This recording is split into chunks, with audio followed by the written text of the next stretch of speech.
The Book of Ruth, Chapter 1. Naomi's husband and sons die. In the days when the judges judged, there was a famine in the land. A certain man of Bethlehem, Judah, went to live in the country of Moab with his wife and his 2 sons. The name of the man was Elimelech, and the name of his wife, Naomi. The names of his 2 sons were Mahlon and Chilion, Ephrathites of Bethlehem, Judah. They came into the country of Moab and lived there. Elimelech, Naomi's husband, died, and she was left with her 2 sons. They took for themselves wives of the women of Moab. The name of the one was Orpah, and the name of the other was Ruth. They lived there about 10 years. Mahlon and Chilion both died, and the woman was bereaved of her 2 children and of her husband. Naomi and Ruth returned to Bethlehem. Then she arose with her daughters-in-law that she might return from the country of Moab. For she had heard in the country of Moab how the Most High God had visited his people and giving them bread. She went out of the place where she was, along with her 2 daughters-in-law, and they went on the way to return to the land of Judah. Naomi said to her 2 daughters-in-law, "Go, return, each of you, to your mother's house. May the Most High God deal kindly with you, as you have dealt with the dead and with me. May the Most High God grant you that you might find your rest, each of you, in the house of your husband." Then she kissed them, and they lifted up their voices and wept. They said to her, "No, but we will return with you to your people." Naomi said, "Go back, my daughters. Why do you want to go with me? Do I still have sons in my womb, that they might be your husbands? Go back, my daughters, go on your way, for I am too old to have a husband. If I should say I have hope, if I should even have a husband tonight, and should also bear sons, would you then wait until they were fully grown? Would you then refrain from having husbands? No, my daughters, for it grieves me seriously for your sakes, for the Most High God's hand has gone out against me." They lifted up their voices and wept again. Then Orpah kissed her mother-in-law, but Ruth stayed behind. She said, "Behold, your sister-in-law has gone back to her people and to her God. Follow your sister-in-law." Ruth said, "Don't urge me to leave you and to return from following you.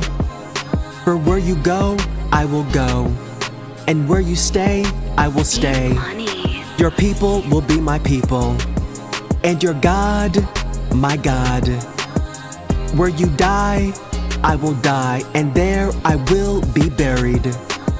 And may the Most High God do so to me, and more also, if anything but death parts you and me." When Naomi saw she was determined to go with her, she stopped urging Ruth. So they both went until they came to Bethlehem. When they had come to Bethlehem, all the city was excited about them and asked, "Is this Naomi?" She said to them, "Don't call me Naomi, call me Mara, for the Almighty has dealt very bitterly with me.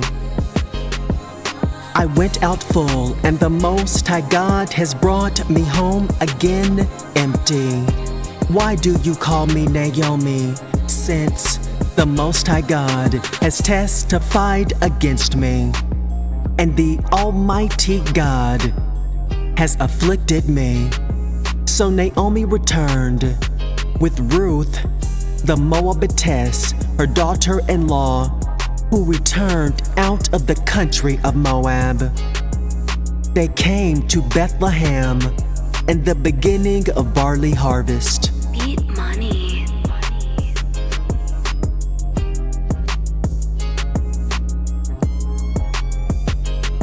Chapter 2. Ruth meets Boaz in the grain field. Beat money. Naomi had a relative of her husband's, a mighty man of wealth, of the family of Elimelech, and his name was Boaz. Ruth the Moabitess said to Naomi, "Let me now go to the field and glean among the ears of grain after him in whose sight I find favor." She said to her, "Go, my daughter." She went and came and gleaned in the field after the reapers, and she happened to come to the portion of the field belonging to Boaz of the family of Elimelech. Behold, Boaz came from Bethlehem and said to the reapers, "May the Most High God be with you." They answered him, "May the Most High God bless you." Then Boaz said to his servant who was set over the reapers, "Whose young lady is this?" The servant who was set over the reapers answered, "It is the Moabite lady who came back with Naomi out of the country of Moab." She said, "Please let me glean and gather after the reapers among the sheaves." So she came and has continued from morning until now, except she rested a little in the house. Then Boaz said to Ruth, "Listen, my daughter, don't go to glean in another field, and don't go from here, but stay here close to my maidens. Let your eyes be on the field that they reap, and go after them. Haven't I commanded the young men not to touch you? When you are thirsty, go to the vessels and drink from that which the young men have drawn." Then she fell on her face and bowed herself down to the ground and said to him, "Why have I found favor in your sight, that you should take knowledge of me, since I am a mere foreigner?" Beat money. Boaz answered her, "I have been told all about what you have done for your mother-in-law since the death of your husband, and how you have left your father, your mother, and the land of your birth, and have come to a people that you did not know. May the Most High God repay your work, and a full reward be given you from the Most High God of Israel, under whose wings you have come to take refuge." Then she said, "Let me find favor in your sight, my Lord, because you have comforted me, and because you have spoken kindly to your servant, even though I am not one of your servants." At mealtime, Boaz said to her, "Come here and eat some bread and dip your morsel in the vinegar." She sat beside the reapers, and they passed her parched grain. She ate, was satisfied, and left some of it. Beat money. When she had risen up to glean, Boaz commanded his young men and said, "Let her glean even among the sheaves, and do not reproach her. Also, pull out some for her from the bundles, and leave it. Let her glean, and do not rebuke her." So she gleaned in the field until evening, and she beat out that which she gleaned. And it was about an ephah of barley. She took it up and went into the city. Then her mother-in-law saw what she had gleaned, and she brought out and gave to her that which she had left over. Her mother-in-law said to Ruth, "Where have you gleaned today? Where have you worked? And blessed be he who noticed you." She told her mother-in-law with whom she had worked. "The man's name with whom I worked today is Boaz." Naomi said to her daughter-in-law, "May he be blessed by the Most High, who has not abandoned his kindness to the living and to the dead."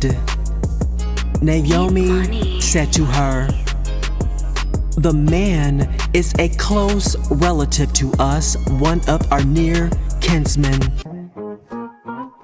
Ruth, the Moabitess, said, "Yes, he said to me, 'You shall stay close to my young men until they have finished all of my harvest.'"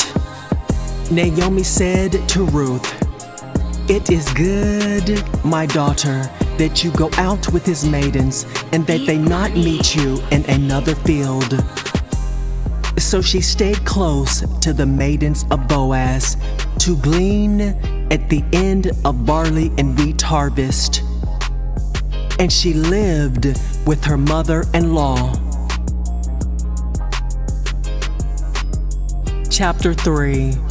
Ruth and Boaz at the threshing floor.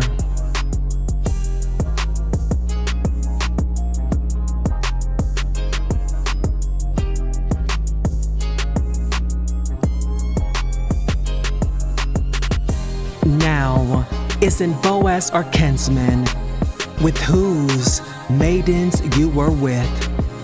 Behold, he will be winnowing barley tonight on the threshing floor. Therefore, go wash yourself, anoint yourself, get dressed, and go down to the threshing floor. But don't make yourself known to the man until he has finished eating and drinking. It shall be that when he lies down, that you shall note the place where he is lying. Then you shall go in, uncover his feet, and lie down. Then he will tell you what to do." She said to her, "All that you say, I will do." She went down to the threshing floor and did everything that her mother-in-law had told her. When Boaz had eaten and drunk, and his heart was merry, he went to lie down at the end of the heap of grain. She came softly, uncovered his feet, and laid on down. At midnight, the man was startled and turned himself, and behold, a woman lay at his feet. He said, "Who are you?" She answered, "I am Ruth, your servant.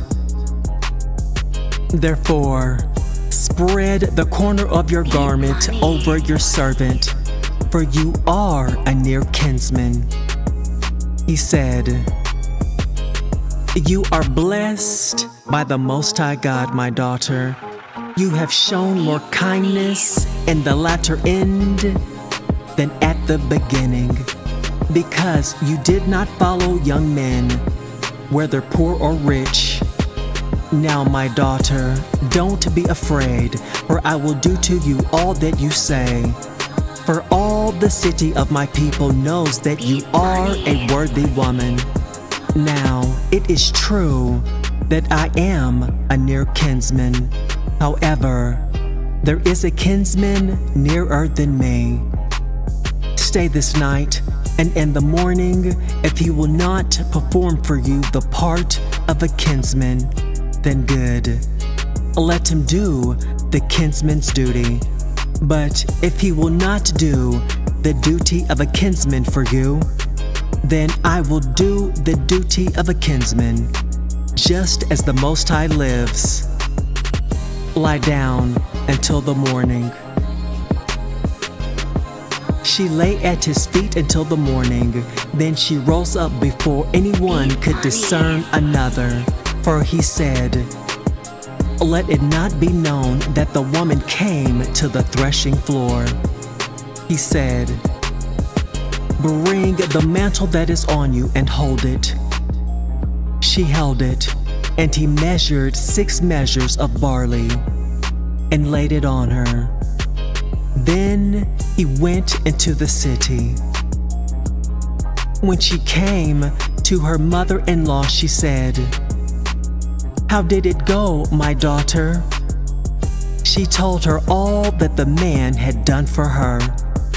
She said, he gave me these 6 measures of barley, or he said, do not go empty to your mother-in-law. Then she said, wait, my daughter, until you know what will happen, for the man will not rest until he has settled this today.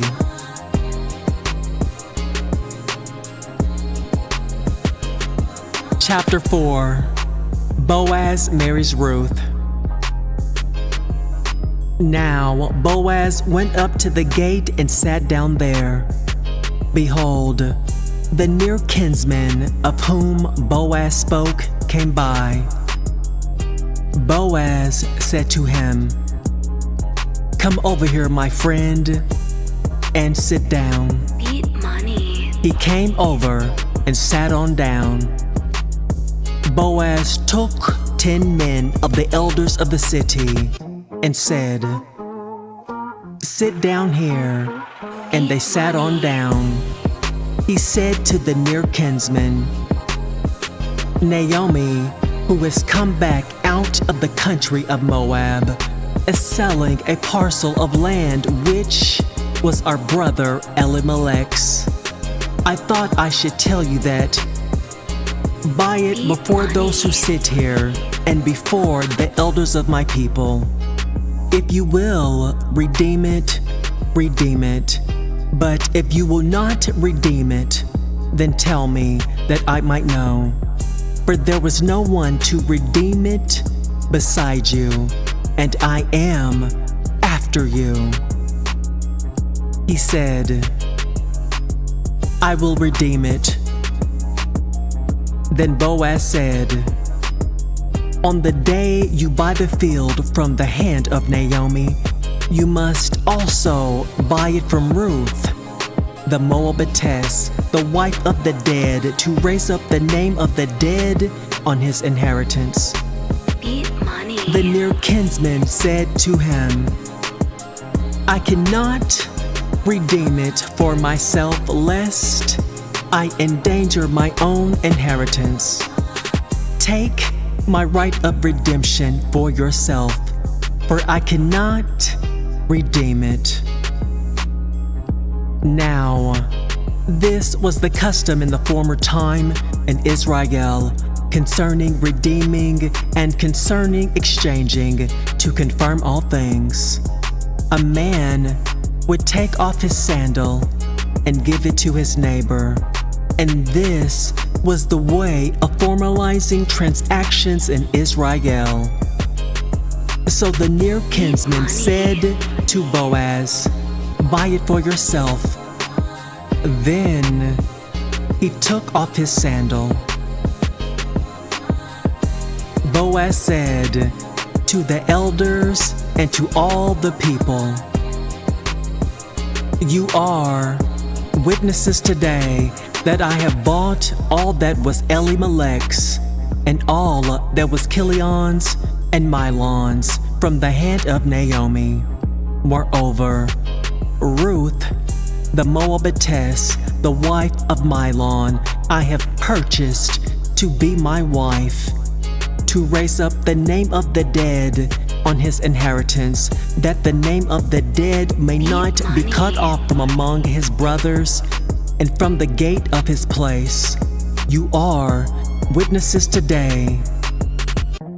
All the people who were in the gate and the elders said, "We are witnesses today.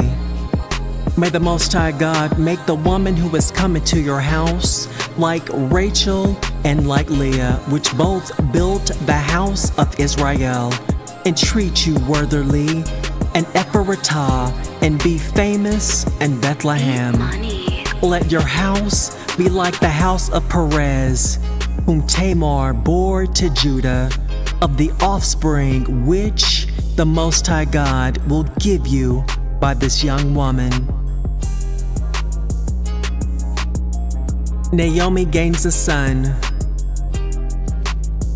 So Boaz took Ruth, and she became his wife, and he went into her, and the Most High God enabled her to conceive, and she bore a son.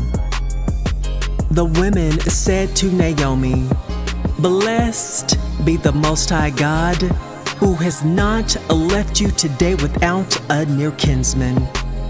Let his name be famous in Israel. He shall be to you a restorer of life and sustain you in your old age. For your daughter-in-law, who loves you, who is better to you than 7 sons, has given birth to him." Naomi took the child, laid him in her bosom, and became his nurse. The women, her neighbors, gave him a name and said, "A son is born to Naomi." They named him Obed. He is the father of Jesse, the father of David. The genealogy of David. Now, this is the history of the generations of Perez. Perez became the father of Hezron, and Hezron became the father of Ram, and Ram became the father of Aminadab, and Aminadab became the father of Nahshon, and Nahshon became the father of Salmon, and Salmon became the father of Boaz, and Boaz became the father of Obed, and Obed became the father of Jesse, and Jesse became the father of King David.